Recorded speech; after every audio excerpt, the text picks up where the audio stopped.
Hi, and welcome to the business of being a virtual assistant. I'm your host, Tiffany Parson, and you are watching and listening to episode number 280. We are going to talk about leading with your service. And if you're watching the video, I might have you a little shaky for a second. Okay, I think we're good.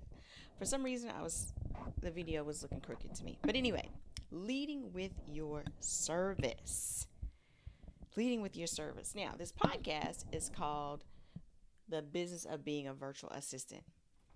However, when we communicate out to the general public that we own a virtual assistant business, it does not communicate what we think it communicates. How do I know? Because I have shared with people that I have a virtual assistant business, I own a virtual assistant business, and it does not communicate because guess what the follow-up question is? Yes. What do you do? Or the person might ask, what does that mean? So we're going to talk about leading with your service today. I was jotting down my notes, and the thing that came to mind, I like analogies, so I wanted to give you an analogy to paint the picture perfectly. So let's say instead of having a virtual assistant business, we all own car dealerships. If you were to tell someone, I sell cars or I own a car dealership, if I were to tell you that I own a car dealership, a million questions are going to come to mind. You're going to be thinking, well, what kind of cars? Vintage cars, luxury cars, sports cars, SUV, minivan. Is it a certain brand? Honda, Toyota, Mercedes, BMW, Land Rover, Jaguar? What? What kind of cars? Someone can't just say I own a car dealership. We're going to be wanting specifics. What type of car? Same thing for our virtual assistant business. They're wondering, well, okay, what does that mean or what? So instead, lead with your service. And the next thing you might be thinking was, well, Tiffany, we do like 5 different services. What's your number one service? How can you determine that number one service? What's the thing that people are buying from you the most? If you can't go by that, what's the service you want to be known for? When people talk about you, what service do you want to be known for? That's if you haven't started already.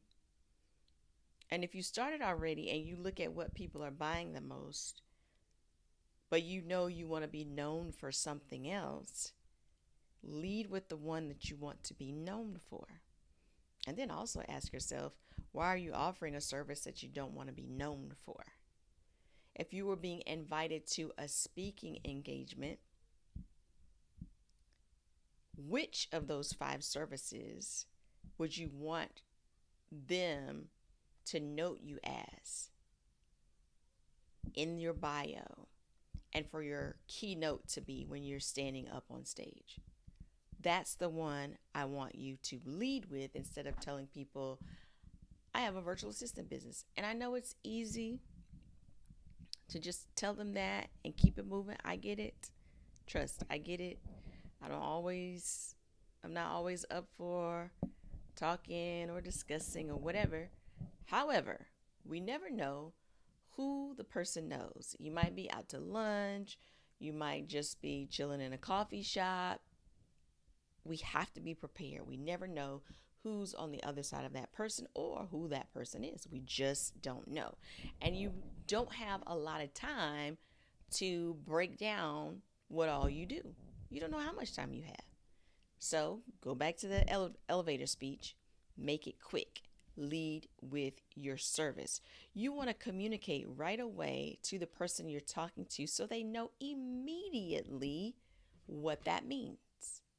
If we just say virtual assistant, we leave it up to that person's interpretation of what a virtual assistant means. If you were to type in virtual assistant right now in Google, nothing else, just virtual assistant, you're going to think different things are going to come up. You're going to see Alexa, you're going to see Siri, you're going to see something mentioning about AI.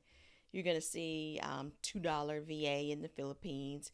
You're going to see all kinds of things that more than likely don't match with what you mean when you say virtual assistant.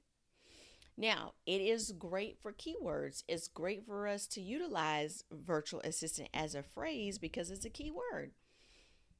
Most people that are new to hiring virtual assistants, they don't know all the nuances and all the different services. They just know they need to get somebody to help, and they heard about virtual assistants. So they may get to Googling, get to searching on Facebook, get to searching on YouTube, wherever they search, TikTok, wherever they're going to search, and just use that phrase. They may not use the cute name that you call yourself specific to your service. This is why I keep virtual assistant in the show name. I'll, say it on different platforms because I know people are still searching for that phrase. However, when we're communicating what we do, we need to lead with our service. So what's your main service that you want to be known for? Communicate with that one. Lead with that one. Who is it for? I may have a car dealership, and in this car dealership, I sell vintage cars. Who are my vintage cars for? Are they for collectors? Are they for investors, people who buy cars, remake them, and resell them? Who are they for? So leading with our service and in that communication, who is it for? Your business is not for everyone. You may be thinking, well, if I lead with that specialty service, I might leave the person out that I'm talking to. Land Rover doesn't service everyone. The vintage car dealership doesn't service everyone. Walmart doesn't even service everyone. I couldn't think of a cheap car place. So I had to go to Walmart. CarMax is different from Carvana, right? Okay, I think y'all get the message. But anyway, lead with your service. Who is it for? So when the person walks away from you, they know who you are, what your service is, and who you provide that service to. If you have any comments, questions, feedback, I'd love to hear from you. If you're watching on YouTube, comment below. Watching on Facebook, comment below. If you haven't already done a review for the podcast, I would love for you to review the podcast over on iTunes. I look at those reviews and I appreciate your feedback. I appreciate you listening. Coming up in the next few weeks, we're going to be doing a whole series, getting prepared in this fourth quarter for 2025, doing something a little different. I'm excited about it, and I want you to get excited about it as well. I'll have more information about that next week and next week's episode. Thank you so much for watching and listening. You have a wonderful and fantastic